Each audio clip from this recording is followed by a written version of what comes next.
Growing in Maui, growing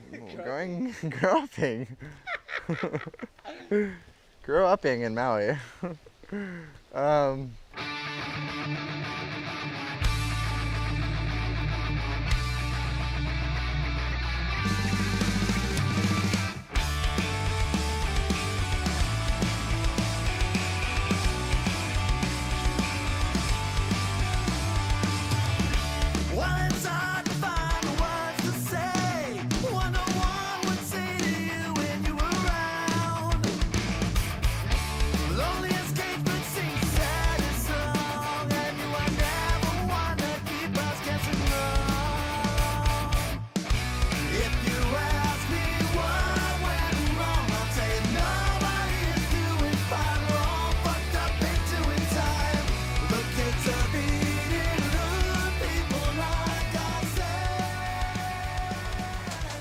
The thing with growing up here is right just over this hedge is where the whole original Jaws crew, that was their headquarters, that thing over there. My dad was good friends with them. Laird actually like helped build our house. But I was just totally surrounded by them growing up. Like I was down at the cliff watching some of their first sessions ever at Jaws. See, look how west it is. If you went left, you'd just probably die. It was more normal for him to see it. This guy that I see every day is doing it, so that's what's happening. The best thing was they learned before they were thinking, like at 2 and 3 years old, when there was no real thinking and explaining to them what to do, but they were feeling the ocean and the current and understanding, you know, what the ocean would do before they could really, you could tell them, you know. Our lifestyle definitely helps us out in the ocean when it gets gnarly, just because we've spent our whole life basically in the ocean, so the more time you spend, the more comfortable you are. And they would always say like, you'll be out there someday. I guess I always knew I would be, but then when it started like really happening, it was a trip for sure. I was like 15 or 16 at the time, and first real wave I got that like had a semi-smooth face, I was just like, frick the rest of surfing.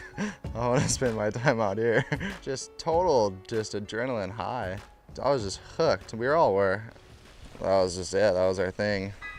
I'm personally one of the biggest Albee Layer fans out there, I think, that you'll find. Probably the most exciting surfer in the world to watch right now.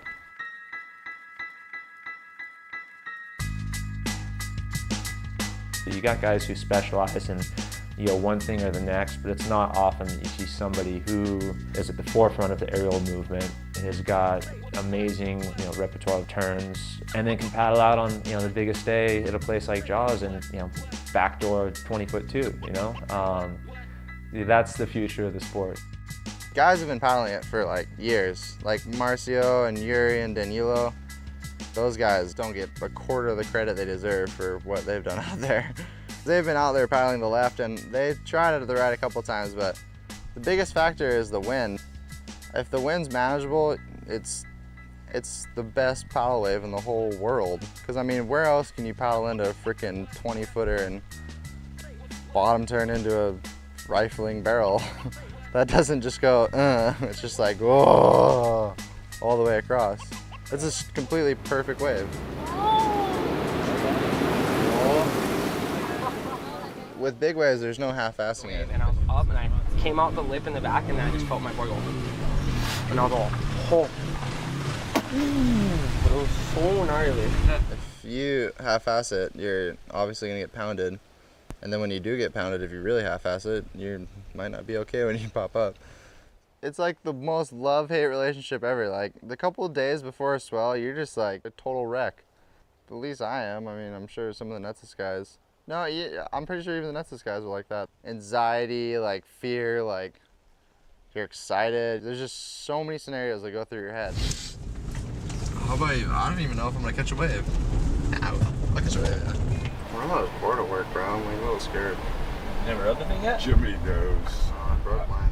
Just listen to like 9 Inch Nails and just any kind of metal, and just, you gotta get psyched, because what you're doing is scary. It helps you forget about it.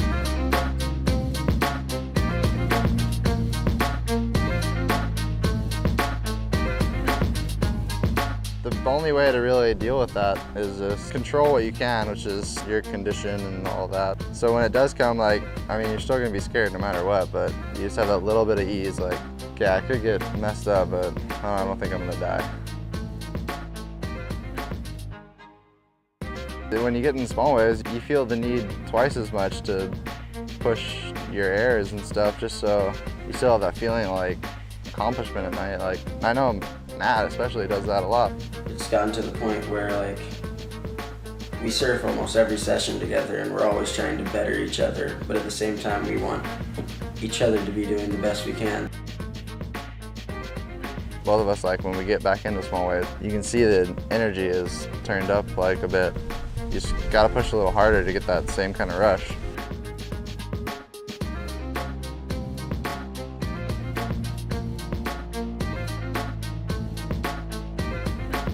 I'm really looking to find a niche away from all the mayhem and contest and who's the coolest, who's wearing what type of tight jeans.